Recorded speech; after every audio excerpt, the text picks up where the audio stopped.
পুরো ম্যাটারটা হচ্ছে একটা ডক্টর ডিউটিতে আছে, ডিউটিতে ফ্যাসিলিটি এমন ভালো না যে ফ্যাসিলিটি আমরা অ্যাভেল করতে পারি।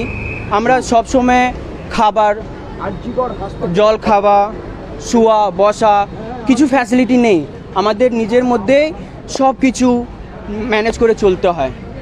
একজন মহিলা ডিউটিতে ছিলেন, এবার ওনার সঙ্গে নরসংহার বলতে পারেন, মানে এমন একটা জিনিস হয়েছে, মানে we can't imagine it कि somebody is doing her job and ওর সাথে এরম করে আর তারপরে মেরে দেওয়া হয়েছে।